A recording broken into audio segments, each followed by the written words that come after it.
ओम शांति, नमस्कार, a very warm welcome. आप सभी का बहुत बहुत स्वागत है हमारे राजयोग ऑनलाइन मेडिटेशन कोर्स के कैंप में। और आज हम एक बहुत इम्पॉर्टेंट टॉपिक ले रहे हैं क्योंकि आप बहुत बेसब्री से इंतज़ार कर रहे थे कि राजयोग के विषय में हमें कुछ बताया जाए। तो राजयोग मेडिटेशन क्या होता है, उसकी विधि क्या है और कैसे हमें करना है, क्या फ़ायदे हमें उससे होते हैं, कौन कौन से स्टेजेस हैं राजयोग के। बहुत से लोग ये प्रश्न भी कर रहे हैं कि हमारा योग नहीं लग रहा है, तो उसका कारण क्या है, कितना समय लगता है राजयोग के अभ्यास करते करते भी, कब हम अपने आप को उस अनुभूति की स्टेज तक ले पाते हैं, ले जा पाते हैं। तो वो भी हम आज के सेशन में जानेंगे। तो आइए शुरू करते हैं। तो योग जब हम जानते हैं, सुनते हैं, बहुत प्राचीन शब्द है। और योग का मीनिंग क्या होता है? हम योग मतलब कनेक्शन, योग मतलब कम्युनियन, योग मतलब एक जोड़। किस चीज़ का किस चीज़ के साथ जोड़, किस चीज़ का किस चीज़ के साथ कनेक्शन, कम्युनियन की बात हो रही है। डेफिनेटली कोई दो चीज़ें होंगी जिनका आपस में योग होगा। तो दुनिया में अनेक प्रकार के योग हैं जिनको हमने सुना है। जैसे कि सबसे पहले हम हठ योग को बहुत जानते हैं, सुनते हैं। तो हम प्राणायाम करते हैं और बहुत सारे आसन करते हैं, और ऋषि मुनियों को भी हमने देखा है हठ योग करते हुए, जो अनेक अनेक आसन करके वो सालों तक उसका अभ्यास करते हैं और अपने शरीर को निरोगी रखने का ये एक बहुत अच्छा प्रयास है। उसके साथ साथ जो और भी बहुत सारे योग हैं, जैसे कि ज्ञान योग। कुछ लोगों को पढ़ना बहुत अच्छा लगता है और ज्ञान का ज़्यादा से ज़्यादा संग्रह करना, ज्ञान की पुस्तकों को पढ़ना, दुनिया में क्या हो रहा है वो सब जानना बहुत उत्सुकता होती है, तो हम उसको ज्ञान योग कहेंगे। उसके साथ साथ भक्ति योग है। कुछ लोग पूरे टाइम भक्ति में ही लगे रहते हैं, भक्ति के कामों में, भक्ति की सामग्री इकट्ठी करना और अनेक प्रकार की भक्तियाँ करना, अनेक देवताओं की भक्ति करना, ईश्वर को अनेक प्रकार से याद करना, तो वो भक्ति योग है। फिर उसके साथ साथ मंत्र योग है। कुछ लोगों के मन में सदा मंत्र चलता ही रहता है, जैसा गुरु ने मंत्र बता दिया तो वो मन उसको रिपीट करता ही रहता है। फिर हम देखते हैं कि मुख से भी वही मंत्र रिपीट होता रहता है। तो मंत्र योग में लोग जो है माला सिमरते हैं, मुख से मंत्रों का उच्चारण करते हैं। फिर एक योग है कर्म योग, कि कोई भी कर्म के साथ हम जुड़ जाते हैं। जैसे आजकल के लोग अपने काम को ही अपनी पूजा समझते हैं और पूरे टाइम उसमें बिजी रहना ही अपना योग समझते हैं कि हम जितना अच्छा काम करेंगे, जितना ज़्यादा मेहनत करेंगे, उतनी ज़्यादा प्राप्ति होगी। तो कर्म करना भी एक योग है। लेकिन राजयोग जो है, राजयोग जैसे इसका नाम है, इसमें बहुत सारी बातें आ जाती हैं। राजयोग इन सभी योगों से उत्तम है। चाहे वो ज्ञान योग हो, भक्ति योग हो, मंत्र योग हो, कर्म योग हो, हठ योग हो। लेकिन राजयोग जो है वो, उसका आधार क्या है, उसका मीनिंग क्या है, इसमें बहुत सारी बातें जुड़ी हुई हैं। योग के शब्द के आगे राज शब्द लिखा हुआ है, तो अर्थ क्या है? जैसे कि आपने शायद सुना हो कि कुछ लोग कहते थे कि अगर माता पिता का अगर मन चाहे तो वो अपने बच्चों के जीवन में राजयोग लिख दें, मतलब राजाई लिख दें। तो राजयोग सबसे पहले प्रथम शुरू होता है कि हम अपने मन के राजा बने, हम खुद के राजा बने।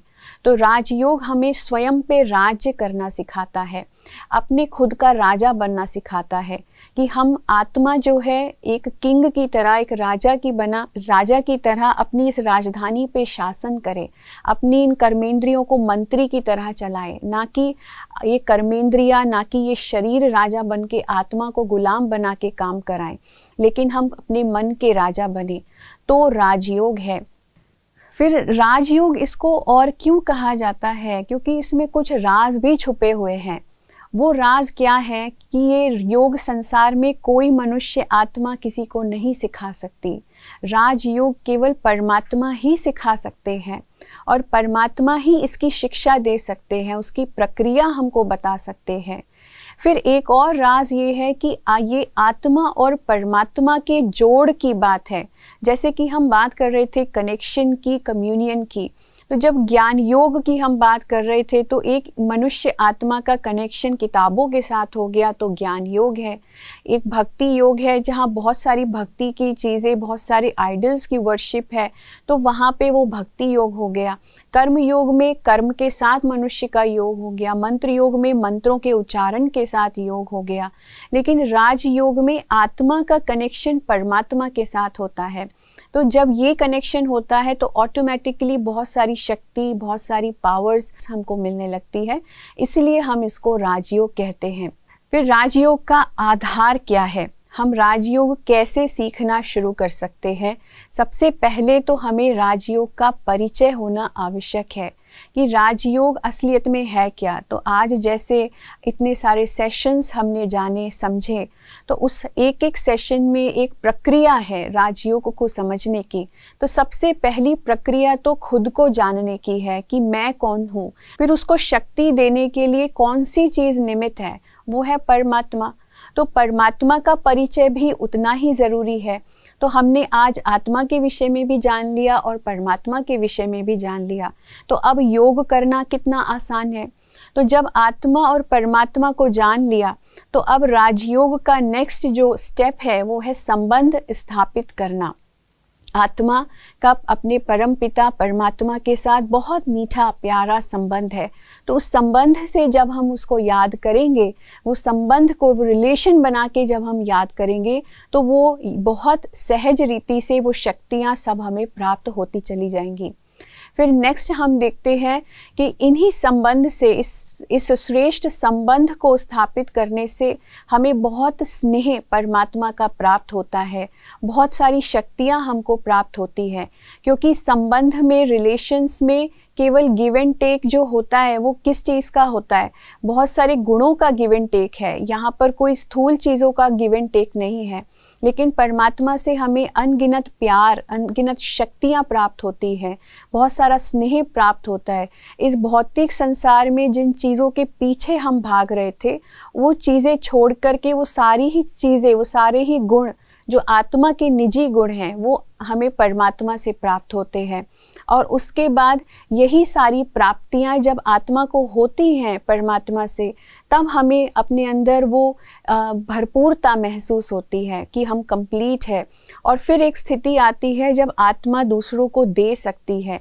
आज हमारी स्थिति ऐसी है कि हम दूसरे से मांगते हैं, हम जगह जगह ढूंढते हैं कि कोई हमें रास्ता बता दे। लेकिन जब आत्मा उन शक्तियों से खुद ही भरपूर हो जाएगी तो वो दूसरों को दे भी सकती है। तो ये प्राप्तियां जैसे ही मुझे होती हैं तो एक भरपूरता, एक संतुष्टता ऑटोमेटिकली महसूस होती है। और फिर हम रेडी होते हैं उन सारी चैलेंजेस को फेस करने के लिए, इस दुनिया के को फेस करने के लिए हम सब चीज़ों के लिए तैयार हो जाते हैं। आज का जो मनुष्य है, अगर हम उसकी स्थिति को देखें तो पूरे 5 विकारों से लिप्त होकर के आज इस सृष्टि का मनुष्य जो है एक जीता जागता एक असुर जैसा बनता जा रहा है। क्योंकि सारे ही विकार हमारे अंदर हैं और हम केवल खुद के लिए जी रहे हैं, सिर्फ अपना ही भला करना चाहते हैं। हर बात में हम दूसरों को नीचे गिराना चाहते हैं, खुद उठना चाहते हैं। तो ये कारण क्या है? ये सबसे पहला कारण तो यही है इसका कि हमारा परमात्मा के साथ कनेक्शन टूटा हुआ है। और दूसरा, इस दुनिया की भौतिक चीज़ों के साथ कनेक्शन जुड़ा हुआ है। तो भौतिक योग में आज हम लोग बिजी हैं, जिसके कारण से इस दुनिया से हमने बहुत सारे विकारों को उठाया है, जैसे कि काम, क्रोध, लोभ, मोह, अहंकार। तो ये सारे ही विकार आज चरम सीमा पर हर मनुष्य के अंदर ये विकार पाए जाते हैं। और राजयोग जो एक विधि है, एक ऐसी प्रक्रिया है जिससे हम इन सभी विकारों के ऊपर जीत प्राप्त कर सकते हैं। आत्मा खुद का राजा बनकर के एक एक अपने इन कमजोरियों के ऊपर विजय प्राप्त कर सकती है। राजयोग की प्रक्रिया से इनको समाप्त करते जाते हैं, इन सभी विकारों पर जीत प्राप्त करते चले जाते हैं। और जैसे ही इनकी सीट खाली होती है तो हमें अपने आप को किसी चीज़ से भरना है। वो कौन सी चीज़ है जिससे भरना है? इन सीटों को हमें फिर से भरना है। तो परमात्मा के गुणों को हम अपने अंदर ग्रहण करते जाएं, हम क्रोध को शांति से भर दें, हम लस्ट को पवित्रता से, प्योरिटी से भर दें, हम अहंकार का गला काट करके अपने अंदर स्वमान की सीट पर सिट हो करके हम इस दुनिया को देखें। तो जो भी अवगुण है उन्हें निकालते जाएं और गुणों को धारण करते जाएं। यही राजयोग की सही परिभाषा है। तो आत्मा का संबंध जब परमात्मा से बनता है तो आत्मा जो है बहुत सारी प्राप्तियां, बहुत सारी शक्तियां, बहुत सारे गुण उसको एक अधिकार के रूप में परमात्मा से प्राप्त होते हैं। इसीलिए इसको राजयोग कहा जाता है। अच्छा, अभी हम आगे चलते हैं और हम देखते हैं कि राजयोग की विधि क्या है, मेथड क्या है, स्टेजेस क्या हो सकती हैं राजयोग की, कैसे कैसे हम आगे बढ़ें। जैसे बहुत सारे लोगों के प्रश्न आ रहे थे हमारे पास कि शुरू में हम लोगों ने, अभी आप जो कमेंट्री कराते हो, हम योग करना शुरू करते हैं और हमारा सर भारी हो जाता है, हम योग नहीं कर पाते हैं।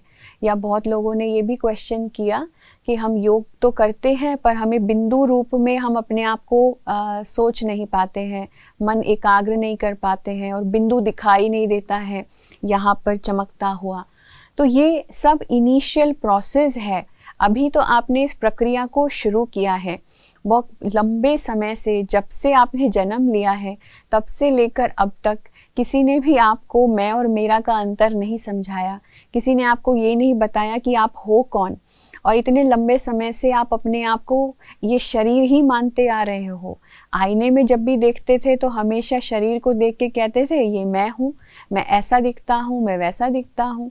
तो इसीलिए इतना आसान नहीं होगा कि जस्ट 2-3 सेशंस में, जस्ट एक हफ्ता क्लास करने के बाद इतनी जल्दी एक आत्मा शरीर की भावना को, शरीर की भासना को भूल के तुरंत अपनी आइडेंटिटी को समझ ले। उसके लिए एक प्रॉपर प्रक्रिया है, लेकिन इस अभ्यास को हमें नहीं छोड़ना है। जैसे कि आप बॉडी की एक्सरसाइज करते हैं, शारीरिक एक्सरसाइज करते हैं, तो धीरे धीरे जब एक्सरसाइज, पहले जब शुरू करते हैं एक्सरसाइज तो पहले बॉडी में पेन होता है, दर्द होता है। तो अगर उस दर्द से घबरा करके आप एक्सरसाइज करना ही छोड़ दें तो फिर बॉडी टोन नहीं हो पाएगी, वो एक्सपीरियंस नहीं होगा, बॉडी को आदत नहीं होगी। लेकिन धीरे धीरे करके जब समय बीतता है, आपको 1 महीना हो जाता है एक्सरसाइज करते करते, तब आदत हो जाती है, फिर वो बॉडी का पेन भी चला जाता है, फिर बॉडी एकदम टोन हो जाती है उन सारी चीज़ों से।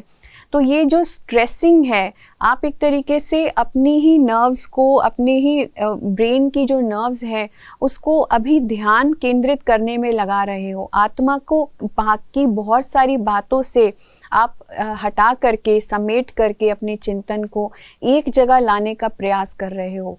तो सबसे पहली जो विधि है वो चिंतन से शुरू होती है। माइंड के कंसंट्रेशन बाद में आकर के बनेगा, लेकिन सबसे पहले हमें इस थॉट प्रोसेस में रहना है कि हम एक चैतन्य शक्ति आत्मा है। तो कोई भी काम करते हुए, जब भी आप कुछ कर रहे हो, चाहे ड्राइविंग कर रहे हो, चाहे खाना बना रहे हो, चाहे कहीं जा रहे हो, या किसी से बातें कर रहे हो, या कुछ भी अपने ऑफिस में काम कर रहे हो, लैपटॉप चला रहे हो, मोबाइल फ़ोन चेक कर रहे हो, कुछ भी कर रहे हो, लिख रहे हो, पढ़ रहे हो, तो बीच बीच में 1 सेकंड के लिए, 2 सेकंड के लिए अपने आप को ये याद दिलाइए कि आप कौन है, ये कौन कर रहा है। मैं आत्मा इस भ्रकुटी में बैठ कर के ये कार्य कर रही हूँ, मैं आत्मा चैतन्य शक्ति ये कार्य कर रही है इस शरीर के द्वारा। तो इस चिंतन को बढ़ाते जाइए। और इसमें भी सबसे अच्छा जो समय है अपनी इस एकाग्रता की शक्ति को बढ़ाने का, क्योंकि नेक्स्ट स्टेज एकाग्रता ही है। जब आप बार बार इस प्रैक्टिस को करते रहेंगे तो आप कंसंट्रेशन तक पहुंच जाएंगे। तो सबसे अच्छा जो समय होता है वो अमृत वेले का, जो अर्ली मॉर्निंग का टाइम है। इसलिए सुबह को सबसे पहले जब आप उठते हैं तो मोबाइल फ़ोन नहीं चेक करिए, ना ही न्यूज़पेपर चेक करिए। कम से कम 5 मिनट अपने ऊपर ध्यान दें और एक ही चिंतन में बैठिए कि मैं कौन सी शक्ति हूँ, मैं एक आत्मा हूँ। फिर धीरे धीरे करके आप देखेंगे जो नेक्स्ट स्टेज है एकाग्रता तक आप पहुँचेंगे। और वहाँ पे फिर भले ही थोड़ा समय अवश्य लगेगा, लेकिन आप उस चीज़ को महसूस कर पाएंगे, एक शक्ति को महसूस कर पाएंगे, अपने अंदर एक नया परिवर्तन, एक नई ऊर्जा को आप महसूस करेंगे। और फिर जो नेक्स्ट सबसे आखिरी स्टेज होती है वो होती है अनुभूति की स्टेज। तो अनुभव में आने के लिए, उन अनुभवों को प्राप्त करने के लिए कि आत्मा फिर परमात्मा के साथ कनेक्शन बना कर के उन शक्तियों को अनुभव कर रही है। और अनुभूति तब ज़्यादा होती है जब हम अपने उन गुणों को अपनी रेगुलर लाइफ में व्यक्त करने लगते हैं। हमें जो राजयोग के माध्यम से शक्तियाँ प्राप्त होती हैं, धीरे धीरे आप करेंगे, आपका धीरे धीरे आप देखेंगे आपका लाइफस्टाइल चेंज हो रहा है, आपका लोगों से बात करने का तरीका चेंज हो रहा है, आपके बिहेवियर में बहुत चेंज आ गया है। पहले आप गुस्सा करते थे, अभी गुस्सा करने का भी मन नहीं करता है, शांत रहने का मन करता है। तो ऐसे ऐसे परिवर्तन धीरे धीरे करके आप जब महसूस करेंगे कि आपके अंदर आ रहे हैं, तो यही तो अनुभूति है, यही है राजयोग का नित्य अभ्यास से होने वाले फ़ायदे। क्या कभी हमने कुछ ऐसी चीज़ों को रिस्ट्रिक्ट किया जो मेडिटेशन के प्रोसेस को ब्रेक कर देती है, जो मेडिटेशन होने ही नहीं देती, जो योग को तोड़ देती है? वो चीज़ें कौन सी है? तो ऐसे ही जब परमात्मा भी हमको राजयोग की शिक्षा देते हैं, उनके साथ जब हम अपना योग लगाते हैं, तो उस योग को ब्रेक करने वाली भी बहुत सारी चीज़ें हैं। तो वो कौन सी हैं? तो उस तरीके से अगर देखा जाए, एक सच्चा योगी जीवन तब ही संभव है जब राजयोग के 4 पिलर्स को, राजयोग के 4 प्रिंसिपल्स को, बेसिक प्रिंसिपल्स को हम फॉलो कर रहे हैं। तो वो कौन से 4 प्रिकॉशंस है, जिसमें सबसे पहला प्रिकॉशन है पवित्र जीवन, प्योरिटी। तो प्योरिटी को अपने जीवन में भरते जाएं। प्योरिटी क्या है? मन की शुद्धि, बुद्धि की शुद्धि, तन की शुद्धि, absolute cleanliness of the mind, of the soul, of the heart and of the body and of your surrounding. तो मन में कोई भी अशुद्ध संकल्पों को ना लाने दें, मन को शुद्ध की तरफ लेकर के जाएं। मन को बहुत सारी जो व्यर्थ की बातें हैं, जो बातें ऑब्सीन चीज़ें हैं, जो आजकल हम बहुत हमारे सामने आती भी रहती है, लेकिन हम उसको नज़रअंदाज करें। कोई भी गंदगी अपने मन के अंदर ना भरे, किसी के भी प्रति हम गलत भाव ना रखें, किसी के लिए भी गलत बातें ना सोचें। तो ये सारी चीज़ों से अगर हम अपने आप को बचा के रखेंगे, रिस्ट्रिक्टेड रखेंगे, तो राजयोगी बनकर के हमारा कनेक्शन परमात्मा के साथ अच्छा बनता चला जाएगा। तो शुद्धता को अपनाएं, अपने जीवन को शुद्ध बनाएं, अपने मन को पावन बनाएं, शुद्ध बनाएं, अपने तन को भी साफ स्वच्छ रखें, अपनी सराउंडिंग्स को साफ स्वच्छ रखें। तो जितना पवित्र जीवन, जितना श्रेष्ठ उत्तम जीवन हम जिएंगे, तो राजयोग करना और भी ज़्यादा हमारे लिए आसान हो जाएगा। फिर हमारा जो नेक्स्ट स्तंभ है वो है शुद्ध भोजन। अब बहुत सारे लोग जो है भोजन के बारे में बात करते हैं, जैसे कहते हैं ना, जैसा अन्न वैसा हमारा मन, और जैसा पानी वैसी हमारी वाणी। तो इसीलिए पानी का और भोजन का बहुत बड़ा असर होता है, बहुत महत्व है, बहुत फ़र्क डालता है वो हमारी आत्मा की शुद्धता के ऊपर, हमारी आत्मा की कंसंट्रेशन लेवल को वो काफ़ी हद तक चेंज करता है, इम्प्रूव करता है या उसको डिक्रीज़ करता है। तो शुद्ध भोजन करना एक योगी आत्मा के लिए सात्विकता होना। तो हम अपने भोजन में कुछ चीज़ें हैं जिनको हम रिस्ट्रिक्ट करें, जैसे कि सबसे पहला मांसाहार, नॉन वेज को जितना हो सके अपने लाइफस्टाइल से हटाते चले जाएं, निकालते चले जाएं। हमें नॉन वेज नहीं खाना है, क्योंकि वो भोजन तामसिक भोजन की कैटेगरी में आता है और परमात्मा के साथ हमारा कनेक्शन ब्रेक कर देता है। संसार में कभी कोई भी ऐसा नहीं है, जब हम भगवान को भोग लगाते हैं तो उसमें कभी भी नॉनवेज का भोग नहीं लगाया जाता है। तो जो भोग हम अपने परमात्मा को, अपने पिता को नहीं खिला रहे हैं, वो भोग हम खुद कैसे स्वीकार कर सकते हैं? उसी तरीके से हम प्याज और लहसुन, अनियन और गार्लिक का इस्तेमाल करते हैं, तो वो भी हमारे अंदर काफ़ी सारी उत्तेजनाएं पैदा करता है। तो इसीलिए ऐसा भोजन भी जो मन को के अंदर उत्तेजनाएं पैदा करे, एंग्जाइटी पैदा करे, स्ट्रेस को बढ़ाए, तो ऐसा भोजन भी हम ना स्वीकार करें, जितना हो सके अवॉइड करें। लेकिन एक बात का ध्यान रखें कि जब भी आप भोजन पकाएं तो सबसे पहले उसको परमात्मा की याद में पकाएं, उसकी शक्ति को उस भोजन में भरें और फिर उसको भोग लगा करके और फिर उसको स्वीकार करें। तो वो सही मायनों में शुद्ध सात्विक भोजन है जो ईश्वर की याद में बना हो। तो ऐसा भोजन अगर हम स्वीकार करेंगे तो हमारा मन का कंसंट्रेशन अपने आप बनता चला जाएगा। फिर जो तीसरा है स्तंभ, राजयोग का जो तीसरा स्तंभ है वो है दिव्य गुणों को धारण करते रहना। डेली इस बात का ध्यान दीजिए। जैसे कि हम आपस में जब आप क्वेश्चन आंसर कर रहे थे तो बहुत लोग हमसे पूछ रहे थे कि मैं अपने गुस्से को कैसे काबू करूं, गुस्से को कैसे ख़त्म करूं, क्योंकि मुझे बहुत गुस्सा आता है। तो गुस्से को काबू करने का सबसे अच्छा तरीका है गुस्से की सीट को खाली करना है, तो उसके अंदर शांति को बिठाना है। तो आप एक एक दिन का टास्क तो ले सकते हैं ना। जैसे कल के लिए एक प्रण कर लीजिए। जैसे व्रत रखने का आप सबको आदत होती है, व्रत हर कोई रख लेता है कि एक दिन हम पूरा दिन अन्न और जल ग्रहण नहीं करेंगे। तो उसी तरीके से क्या हम अपने गुस्से का व्रत नहीं रख सकते हैं कि एक दिन हम पूरा शांत रहेंगे, शांति का गुण पूरा एक दिन धारण करके रहेंगे। तो सुबह से लेके रात तक शांति के गुण को अपनाएं। और देखिए, सुबह से लेके रात तक अपने लिए एक चैलेंज ले लीजिए कि कुछ भी हो जाए मैं गुस्सा नहीं करूँगी, कुछ भी कोई भी परिस्थिति हो जाए मैं शांत रहूँगी। और रात को चेक कीजिए कि कितनी बातें आई जो आपको गुस्सा दिलाने वाली थी, लेकिन आपका मन शांत रहा क्योंकि आपने अपने मन को समझा दिया था कि तुझे शांत ही रहना है, तुझे आज रिएक्ट नहीं करना है लेकिन रिस्पॉन्ड करना है।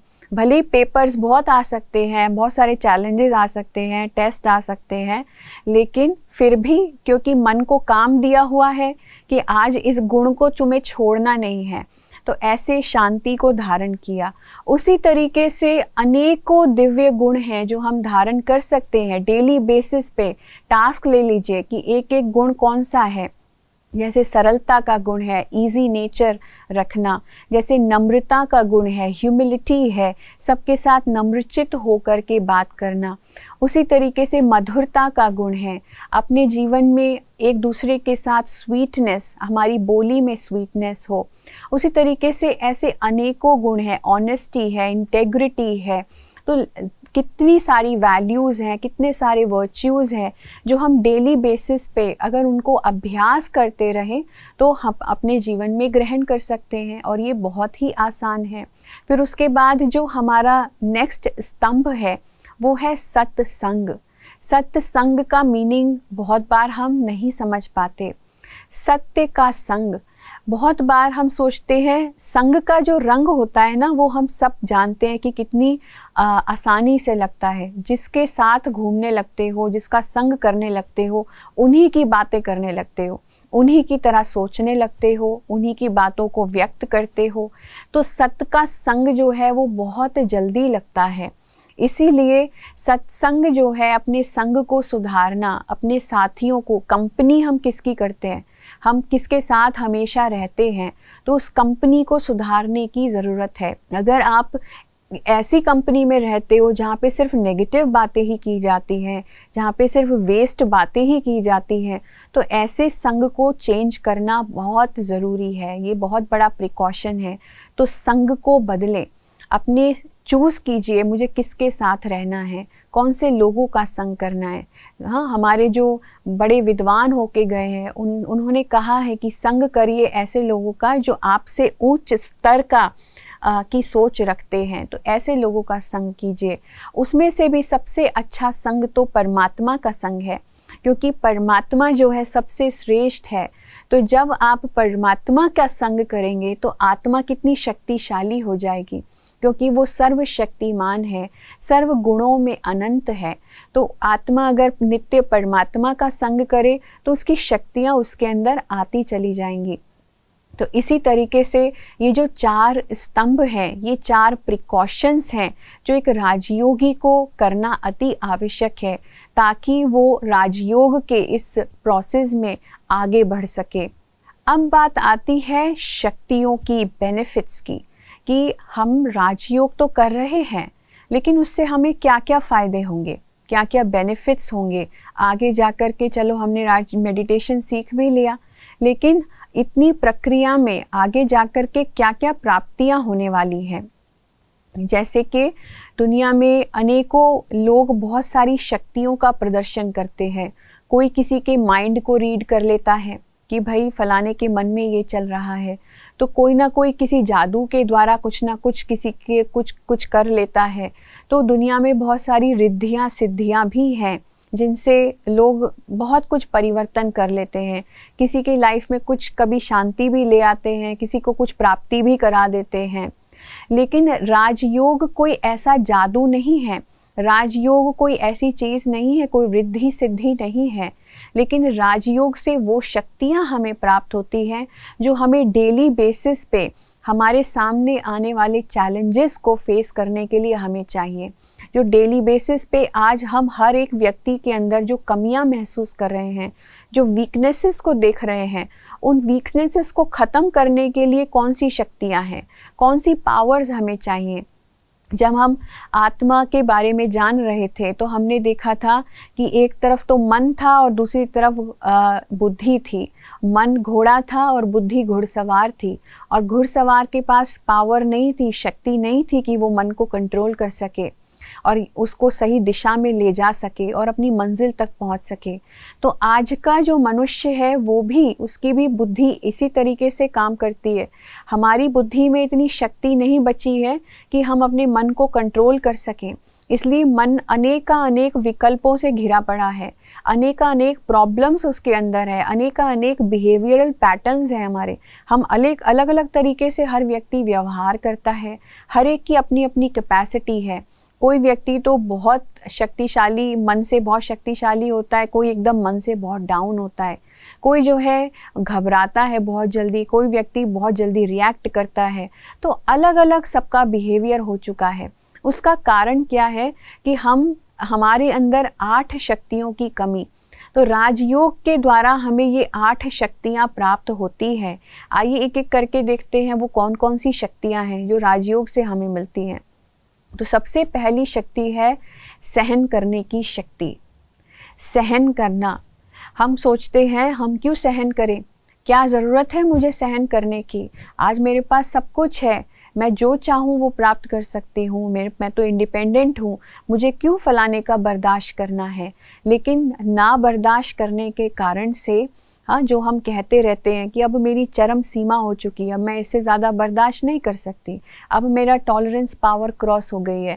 और टॉलरेंस पावर क्रॉस होते ही हम क्या करते हैं, उन लोगों से अलग होना पसंद कर देते हैं। हम डिसाइड कर लेते हैं कि बस अब बहुत हो गया, अब मुझे उनके साथ नहीं रहना, अब मेरे को अलग होना है। तो आज हमारे रिश्ते कितना हद तक टूट चुके हैं, मनुष्य अकेला हो चुका है। और जब तक जवान है तब तक तो ये सब कुछ चलता है, लेकिन धीरे धीरे करके जैसे ही बड़ा और भी ज़्यादा समय बीतता है तो एहसास होने लगता है कि आज इस सहन शक्ति को ना होने के कारण से हम कितने अकेले हो गए हैं। कि अगर हम एक दूसरे के को बर्दाश्त करना थोड़ा सीख लें, एक दूसरे के साथ एडजस्ट होना थोड़ा सीख लेते थे, तो आज हम किसी लोगों के साथ एक फैमिली में होते थे। तो सहन शक्ति को बढ़ाना, कि कोई भी परिस्थिति आए, कैसी भी बात आए, कैसा भी व्यक्ति आए, कुछ भी कह दे, कुछ भी करे, लेकिन हम चुपचाप उनकी बात को सहन कर ले, चुप रहें, शांत रहें उस परिस्थिति में, बात को बढ़ाए नहीं, बात को लंबा नहीं खींचे। क्योंकि बात को आज लंबा खींच करके हमने बातों का बतंगड़ बना दिया है। अपने जीवन को एक जीता जागता, जिसको कहते हैं ना ड्रामा, जिसमें सब लोग तमाशा देखते हैं, तो ऐसा तमाशा बना दिया है। तो अपने जीवन में जितना हो सके बातों को ख़त्म करते चले जाएं, बातों पर बिंदु लगाते चले जाएं। तो ये ज़रूरी नहीं है कि हर बात जो है केवल इस बात पर ही आके ख़त्म होगी कि कोई मुझे मार रहा है और मैं चुपचाप सहन करती रहूं। नहीं, वो एक डिफरेंट केस हो जाता है कि कोई किसी डोमेस्टिक वायलेंस का केस है जैसे, तो बहुत से लोग क्वेश्चन कर सकते हैं कि भाई एक औरत को पीटा जा रहा है, पति उसको बहुत मार रहा है, तो वो क्या चुपचाप सहन करती रहे, कब तक सहन करे वो। तो वो एक डिफरेंट केस है। डोमेस्टिक वायलेंस की जब बात आती है, मारा मारी तक जब बात आ जाती है, तो वो तो रिपोर्टिंग होकर के और उसको समझा कर के ठीक किया जा सकता है। लेकिन डेली बेसिस पे जब हम एक दूसरे को छोटी छोटी बातों के लिए भी बर्दाश्त नहीं करते, आज हमने कितने केसेस देखे, हमने अपने खुद के पर्सनल एक्सपीरियंस में देखा कि 1 महीना हुआ था एक कपल को शादी हुए हुए, और छोटी छोटी बात पे मिसअंडरस्टैंडिंग्स के कारण से एक दूसरे को नहीं बर्दाश्त कर पाए, आदतें दोनों की मैच नहीं हो पाई, इसलिए दोनों अलग हो गए। यहाँ तक कि हमने लॉकडाउन में भी कितने डिवोर्स केसेस देखे कि थोड़े समय के लिए, 1 महीने के लिए, 2 महीने के लिए भी लोग एक साथ नहीं रह पा रहे हैं, एक दूसरे को बर्दाश्त नहीं कर पा रहे हैं, तो डिवोर्स केसेस बढ़ गए। तो हर चीज़ के हम देखें कंपैटिबिलिटी कम होती जा रही है, हम एक दूसरे के साथ कंपैटिबल नहीं है, एक दूसरे के साथ रहना नहीं चाहते। लेकिन सहन शक्ति एक बहुत बड़ी शक्ति है। सहन करना मतलब कि एक दूसरे को एक्सेप्ट करना, एक दूसरे को देखना कि हम जो भी हैं, जैसे भी हैं, हम आपको एक्सेप्ट करते हैं। तो इसीलिए सहन शक्ति जब एक और भी लेवल तक पहुंचती है तो उसको सहनशीलता कहा जाता है। जो व्यक्ति सहन करता है, सहनशील होता है, उसको महसूसता भी नहीं होती कि वो सहन कर रहा है। दूसरा व्यक्ति आके उसको कहता है, भाई तुम इतनी बातें इतने समय से बर्दाश्त कर रहे हो, कैसे कर रहे हो? तो वो कहता है कि मुझे तो लगता ही नहीं कि मैं कुछ बर्दाश्त कर रहा हूँ, मुझे तो आदत है, नेचुरल है, ये तो हमेशा ऐसे ही बोलते हैं, मैं थोड़ी ना इनकी बातों पे ध्यान देता हूँ। तो इसीलिए हर बात को लीनियंटली लेते जाना, हल्का करते जाना, ना कि बातों को बोझा बना करके अपने सर के ऊपर बिठाना। तो इसलिए जैसे कि जैसे हम प्रकृति को देखें, आम के पेड़ को देखें या फलों से लदा हुआ कोई वृक्ष है, अगर आप उसके ऊपर पत्थर मारेंगे तो वो बदले में आपको क्या देगा? बदले में वो आपको फल देता है। उसी तरीके से जब प्रकृति भी के ऊपर भी हमने इतना टॉर्चर किया, फिर भी प्रकृति हमें देने को तैयार है, दाता बन के देती है। उसी तरीके से इस संसार की भी आत्माएं जो हैं वो आपको बहुत नेगेटिव फीलिंग्स हर्ट करने की कोशिश करें, लेकिन हमारे अंदर इतनी सहनशीलता हो कि हमारे मन से उनके लिए शुभ भावना निकले, शुभ कामनाएं निकले, एक प्योर फीलिंग निकले। तो ये कैसे पॉसिबल हो पाएगा? ये तब ही पॉसिबल हो जाएगा जब धीरे धीरे आप राजयोग का अभ्यास करेंगे। तो राजयोगी जैसे ही आपका जीवन बनना शुरू हो जाएगा, आप देखेंगे कि सहन शक्ति आपके अंदर आती चली गई है। फिर दूसरी शक्ति जो है वो है समाने की शक्ति। आपने सागर को देखा होगा, सागर में बहुत सारी नदियाँ, बहुत कुछ लेकर के कितनी नदियाँ सागर में अपना पानी जो है कचरे के साथ डालती है, और नदियाँ जो भी कचरा जो है सागर के अंदर आता है, तो आपने देखा होगा सागर हर चीज़ को समाता है। कचरे को सागर जो है धीरे धीरे करके किनारे पर निकाल देता है, लेकिन अगर उन्हीं नदियों में से कुछ मूल्यवान चीज़ आ रही हो, जैसे हीरा बहता हुआ आ रहा हो या सोना बहता हुआ आ रहा हो, तो सागर उसको अंदर तले में समा लेता है और कचरे को वो अपने जो शोर्स हैं, अपने किनारों पर उसको फेंक देता है। ऐसे ही हमारा भी संपर्क अनेकों आत्माओं से होता है। अनेकों लोग हमें बहुत कुछ देने का प्रयास करते हैं। हम दिन भर में कितने लोगों से मिलते हैं, कितने रिलेटिव्स, कितने रिलेशंस, कितने हमारे कलीग्स हैं। हम जब काम पर जाते हैं तो अनेकों लोगों से मिलते हैं। तो हर कोई हमें कुछ ना कुछ देना चाहता है, कोई ना कोई एक्सपीरियंस हमें शेयर करता है। अनेकों लोगों के साथ हो सकता है हमें रहना पड़ता हो। एक ही फैमिली में कितने लोग रहते हैं, हर एक की आदतें अलग अलग हैं, हर कोई अलग अलग एक्सपीरियंस हमको देना चाहता है।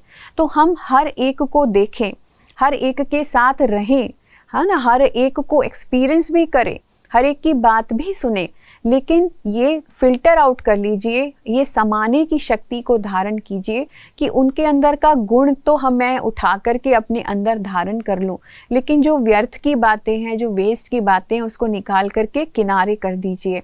तो इसको कहते हैं समाना। लेकिन कंप्लेंट नहीं करते, हम कभी भी एक की बात दूसरे को हम ट्रांसफ़र ना करें, दूसरे की कमियों को भी अपने अंदर समा लें। किसी के अंदर कोई अवगुण आप देखते हो तो ज़रूरी नहीं है आपको उसको दूसरे को वर्णन करना है कि फलाना व्यक्ति अच्छा नहीं है, उसके अंदर तो ये बुराई है, वो तो ऐसा है, नहीं। लेकिन हम दूसरे की कमियों को भी संभालें और कभी भी एक दूसरे के बीच में उसका वर्णन ना करें। ये भी एक समाने की शक्ति है। फिर तीसरी शक्ति है हमारी परखने की शक्ति।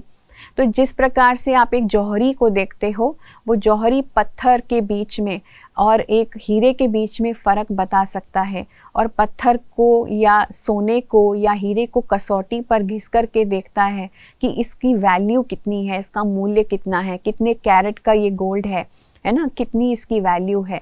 तो ऐसे ही आप भी एक एक अपने संकल्प को, जो भी मन सोच रहा है, एक एक संकल्प को ज्ञान की कसौटी पर घिस करके देखिए। आप सबको अब ज्ञान है, ज्ञान के आधार पर आपके लिए क्या अच्छा है, क्या बुरा है, तो अपने इस ज्ञान के इस तीसरा नेत्र जो आपको मिला है, उसके आधार पर एक एक संकल्प को घिसिए, परखिए कि क्या, कौन सा मेरा संकल्प सही है, कौन सा मेरा संकल्प गलत है। तो एक एक संकल्प को फिल्टर आउट करते चले जाइए।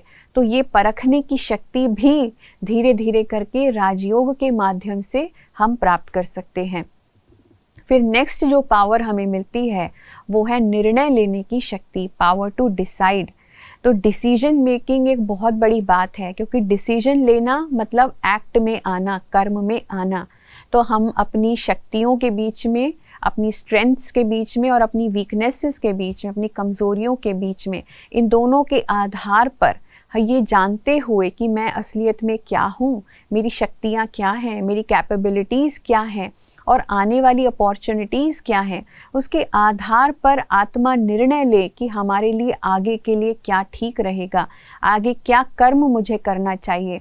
तो वो निर्णय लेना आजकल हमने दूसरों पे डिपेंड होते हैं, दूसरों से निर्णय लेने का काम करते हैं। दुनिया में बहुत सारे काउंसलर्स हैं जो इसी बात का फ़ायदा उठाते हैं।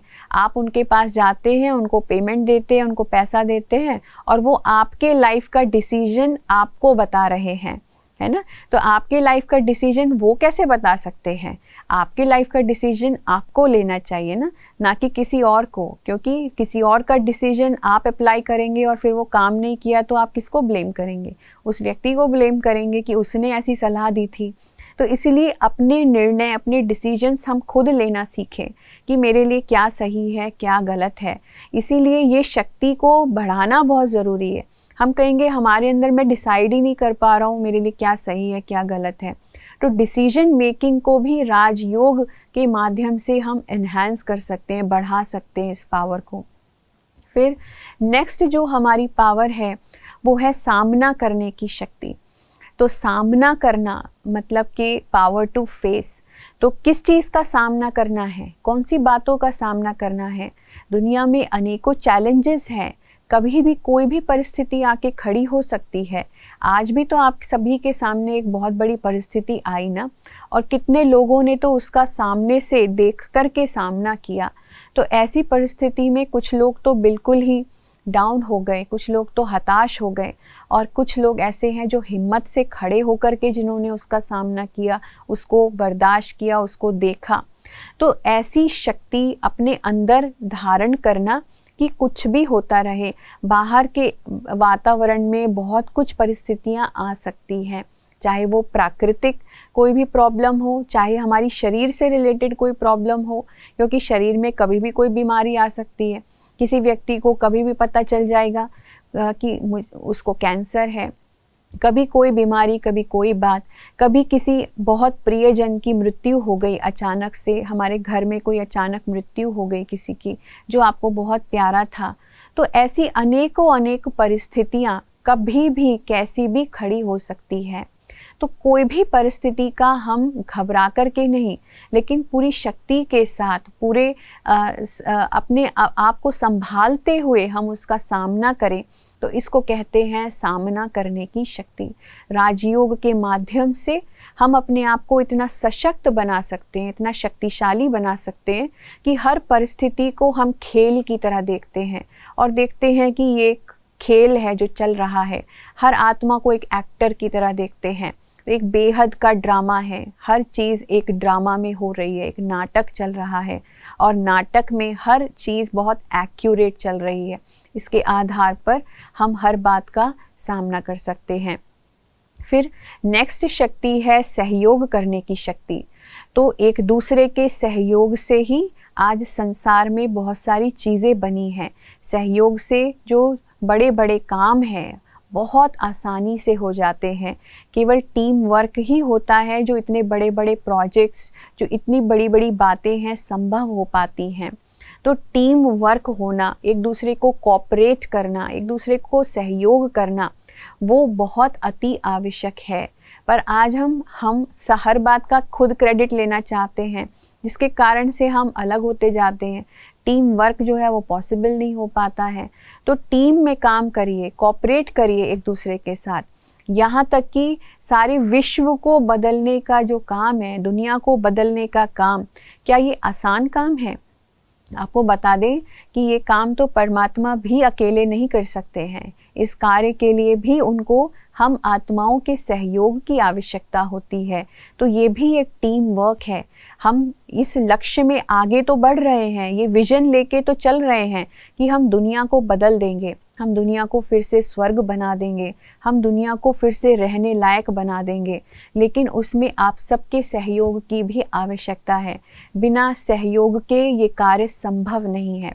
तो सहयोगी बनिए, इस कार्य में अपनी भी उंगली दीजिए। तो जैसे कि दिखाया है, एक उंगली से श्री कृष्ण ने पहाड़ उठाया, गोवर्धन पर्वत उठाया।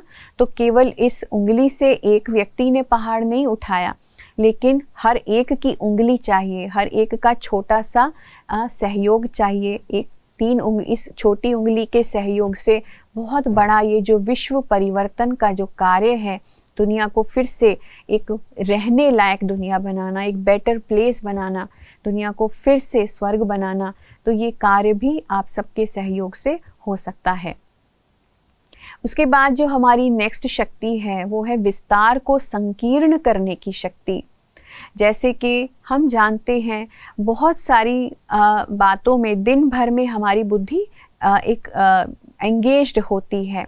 जैसे कि आप जब ऑफिस जा रहे हैं तो आपके दिमाग में बहुत सारी बातें चल रही होती हैं। जैसे कि अभी मैंने अपना लंच बॉक्स लिया है या नहीं लिया है, बच्चे टाइम पर स्कूल पहुंच गए या नहीं पहुंच गए, उनको फ़ोन करना है, पता नहीं उन्होंने अपना होमवर्क दिखाया या नहीं दिखाया, किया है या नहीं किया है, मैं टाइम पर ऑफिस पहुंचूंगा या नहीं पहुंचूंगा, मेरा ऑफिस में क्या क्या काम पेंडिंग है। तो कितनी सारी बातें हम एक साथ सोचते हैं, एक साथ कितने सारे संकल्पों को करते हैं। तो एक साथ कितनी जगह हमारी बुद्धि जाती है कि मुझे ये भी करना है, मुझे वो भी करना है, मुझे ये भी करना है। तो इतनी सारी चीज़ों को संभालते हुए एक सेकंड के लिए अपने इन बुद्धि को इन सारे विस्तार से संकीर्ण कर लें। एक सेकंड में आप अपने आप को समेट लें, एक सेकंड में अपने ऊपर कंसंट्रेट करें कि मैं कौन हूँ। तो जैसे कि एक कछुआ होता है ना, आपने कछुए को देखा होगा कि जैसे ही कोई आंधी तूफान आ रहा होता है या कोई गुजर रहा होता है, तो कछुआ क्या करता है, अपनी कर्मेंद्रियों को अंदर समेट लेता है और फिर कोई भी ऊपर कुछ भी करता रहे, कछुए को कुछ प्रभाव नहीं होता। उसी तरीके से जैसे आप इन सारी बातों में अपनी बुद्धि को एंगेज करके रखते हैं, अचानक कोई बात हुई, अचानक कुछ हो गया, कोई परिस्थिति आ गई, तो आप अपने आप को उस समय संभाल नहीं पाओगे कि मैं ये सब काम करूं कि ये करूं। तो इसलिए बीच बीच में इस अभ्यास को बढ़ाते जाएं कि आप अपनी बुद्धि को एकदम संकीर्ण कर लें, विस्तार से अपनी बुद्धि को एकाग्र करके अपने ऊपर कंसंट्रेट करें कि मैं एक आत्मा इन सारे कामों को करने वाली शक्ति हूँ और ये काम हुए ही पड़े हैं, ये काम होंगे ही होंगे, कोई भी काम लेट नहीं होगा, हर काम आराम से अपने अपने समय पर हो जाएगा। तो उस कर्म में भी शक्ति भरती चली जाएगी। तो ये शुभ भावना आप लेकर के चलेंगे तो आपका हर कर्म जो है वो सफल होता चला जाएगा। फिर नेक्स्ट जो पावर है वो है समेटने की शक्ति। तो जैसे कि हम विस्तार को संकीर्ण करने की शक्ति की बात कर रहे थे, उसी तरीके से पैकअप, पावर टू पैकअप, समेटना, क्योंकि आजकल हमने बहुत सारा फैलावा अपने हर बात का किया हुआ है। कितने लोग हैं जो बहुत फ्यूचर प्लानिंग कर करके रखते हैं कि हमें ये करना है, बहुत हम लोग ख्याली पुलाव पकाते हैं, बहुत सारी बातें सोच करके रखते हैं अपने लिए, बहुत विस्तार करते हैं, हर चीज़ का बहुत विस्तार करके हमने रखा है कि मेरा बिजनेस जो है यहाँ भी फैल रहा है, मेरी चीज़ें यहाँ भी फैल रही हैं। तो हर चीज़ में मुझे ये भी करना है, मुझे अपने करियर में ये भी चाहिए, वो भी चाहिए, मुझे अपना प्रोफाइल इतना बढ़ा कर के रखना है। तो हर चीज़ का बहुत एक्सपेंशन हमने किया हुआ है, जो कि बुरा नहीं है। एक्सपेंशन होना तो बहुत अच्छी बात है, लेकिन एक एक्यूरेट टाइम पे हर चीज़ होती चली जाए तो वो बहुत अच्छा है। लेकिन उस बातों को लेकर के हम अपने मन को बहुत कभी कभी उसी जाल में फंस जाते हैं, कंफ्यूज हो जाते हैं। इसलिए हमको समेटना आना चाहिए। समय के अनुसार, जो समय आप देख रहे हो अभी, समय के अनुसार टाइम हमें ये कह रहा है कि अब ये एक्सपेंशन जो है उसको समेटते चले जाओ। अभी अपने सारे जो कार्मिक अकाउंट्स हैं उनको और ज़्यादा विस्तार करने की बजाय, उनको बनाने की बजाय, अब कार्मिक अकाउंट्स का सेटलमेंट शुरू कर दो। अब कि कोई भी नया कार्मिक अकाउंट हम क्रिएट ना करें, लेकिन जो ऑलरेडी मेरे अकाउंट्स हैं उन्हीं अकाउंट्स को मैं और सेटल करके केवल अच्छाई का अकाउंट बनाते चला जाऊं। क्योंकि कभी भी समय की घंटी बज सकती है, किसी के लिए भी बज सकती है, और कभी भी हो सकता है इस शरीर को, आत्मा को छोड़ना पड़े।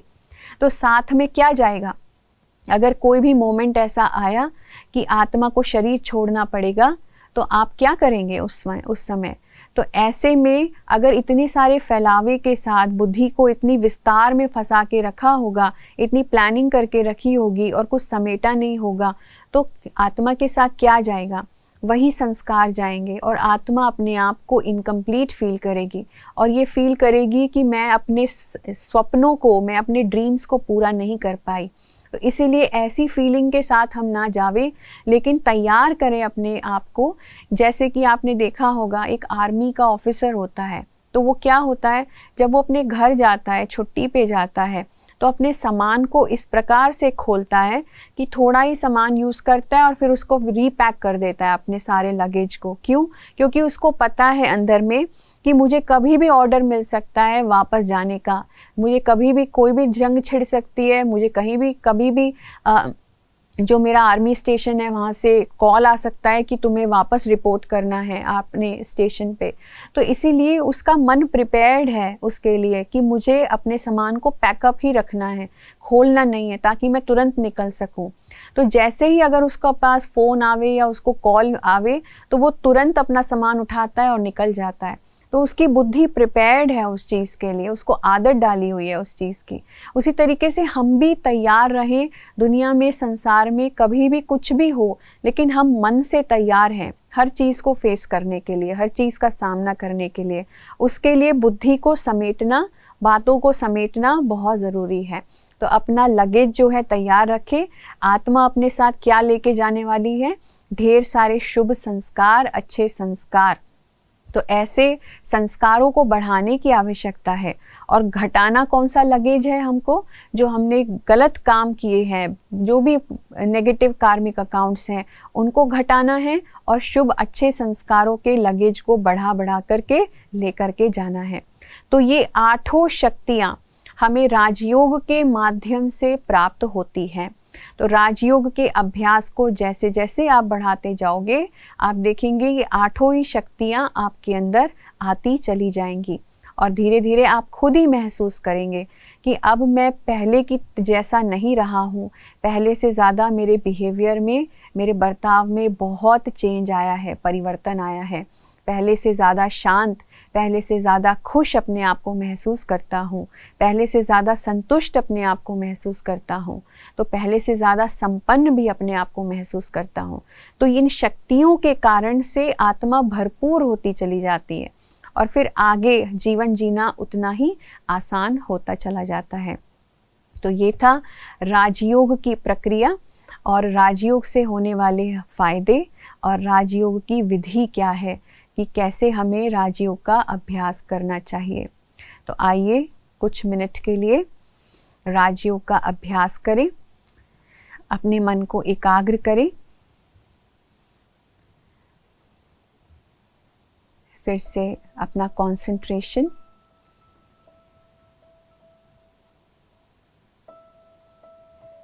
भ्रुकुटी के बीच में, इस मस्तिष्क में देखें। आत्मा एक चमकते सितारे के समान मैं आत्मा अति सूक्ष्म ज्योति बिंदु बेहद शक्तिशाली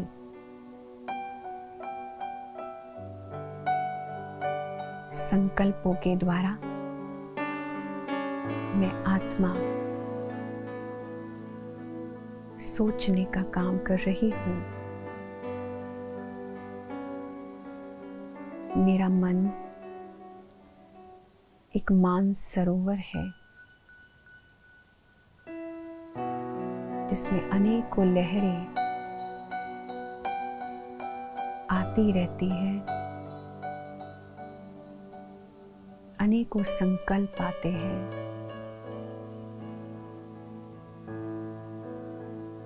मैं आत्मा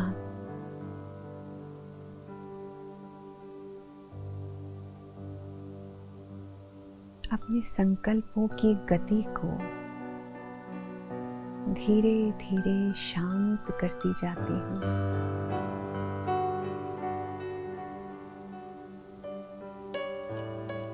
मैं आत्मा कितनी अनुभूतियां कर रही हूँ।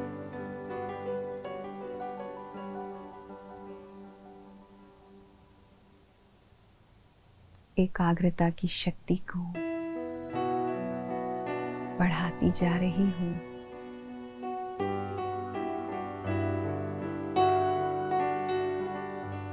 मुझ आत्मा का संबंध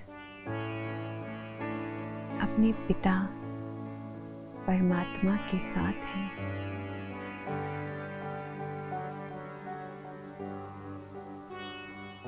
इस शरीर को भूलकर इस आत्मा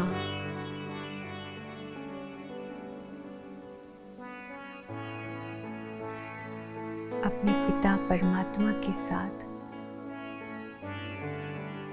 एक अलौकिक संबंध महसूस कर रही हूँ।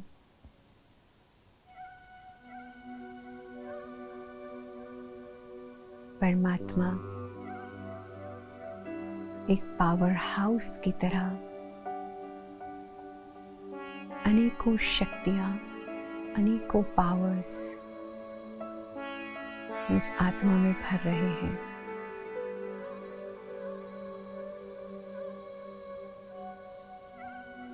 उनकी किरणें मैं अपने ऊपर महसूस करती हूँ।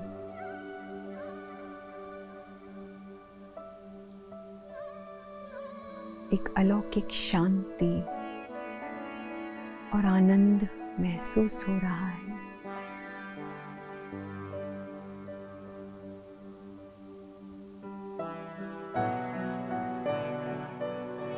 मैं आत्मा खुद का राजा बनकर के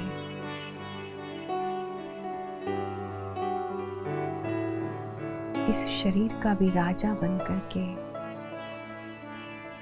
अपनी इस राजधानी को चलाती हूँ।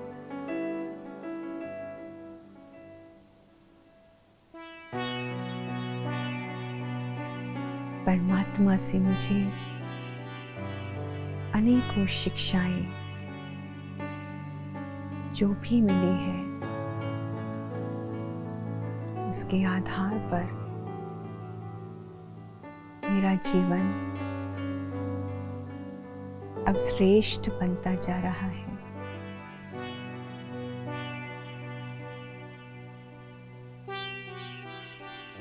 मेरे व्यक्तित्व में नम्रता,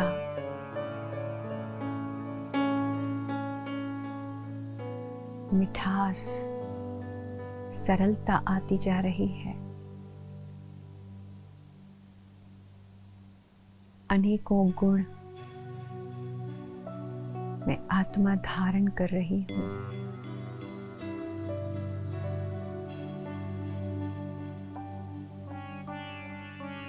इतनी अनुभूतियां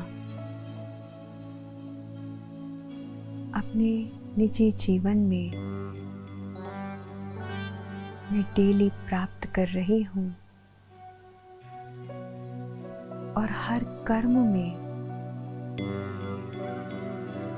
उन अनुभूतियों को अप्लाई कर रही हूँ।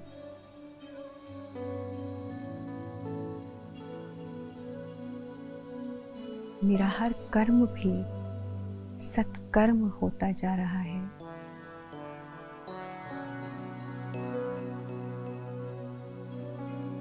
मैं आत्मा अपना श्रेष्ठ भाग्य बना रही हूँ।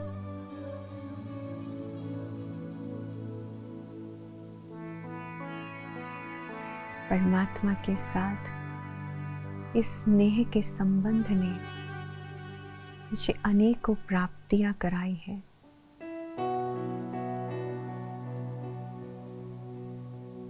मन से उनकी याद जाती ही नहीं है।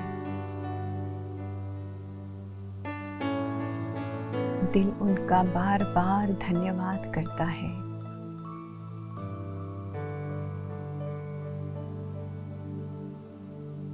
अब मैं एक राजयोगी बनकर अपना जीवन व्यतीत करती रहूंगी। राजयोग का नित्य अभ्यास करती रहूंगी।